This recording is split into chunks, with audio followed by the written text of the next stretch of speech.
एक मोठी बातमी येते राज्यातनं। अमरावतीमध्ये पोलीस बंदोबस्तात गॅस सिलेंडरचं वितरण सुरू आहे। अमरावतीमध्ये भारत गॅस कंपनीकडून घरपोच सिलेंडर देण्याच्या सूचना करण्यात आलेल्या आहेत। ऑनलाईन बुकिंग करणं कठीण असल्यामुळे ग्राहकांना मोठा त्रास होतोय।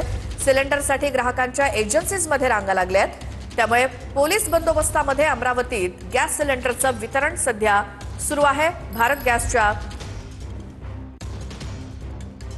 ऑनलाईन बुकिंग करणं कठीण असल्यामुळे ग्राहकांना मात्र त्रास होतोय।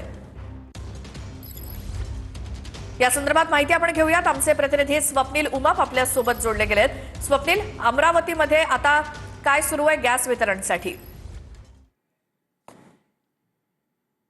नक्कीच आपण बघू शकतो मागील 2 ते 3 दिवसांपासून निखिला मॅडम अमरावतीमध्ये सिलेंडरचा जो आहे तो मोठा तुडवडा पाहायला मिळतोय। दुसरीकडे घरगुती सिलेंडरसाठी अशा पद्धतीनं रांगा लागलेल्या आहेत। एकीकडे भारत गॅस कंपनीकडनं सांगण्यात आलेलं आहे की घरपोच आम्ही सिलेंडर देतो, परंतु दुसरीकडे जर आपण पाहिलं तर अंबादेवी परिसरामध्ये भारत गॅस कंपनीचं हे देशमुख गॅस एजन्सी आहे आणि या ठिकाणी आपण बघू शकतो मोठी गर्दी जी आहे ते सिलेंडर घेण्यासाठी आलेली आहे। दुसरीकडे कुठलाही गोंधळ होऊ नये यासाठी पोलिसांचा बंदोबस्त या ठिकाणी लावण्यात आलेला आपण बघू शकतो।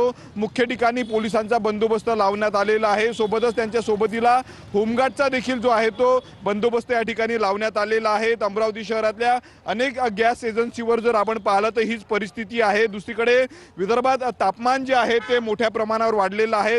40 अंशापर्यंत अमरावतीचं तापमान काल गेलं होतं आणि अशा तापमानामध्ये जर आपण पाहिलं तर गॅस मिळवण्यासाठी अशा पद्धतीनं रांगेमध्ये जे आहे ते तासनतास नागरिकांना उभं राहावं लागतं। आपण बघू शकतो लांब अशी रांग आहे। जवळपास 30 ते 40 जण देखील या संपूर्ण परिसरामध्ये सिलेंडरसाठी आलेले आहेत।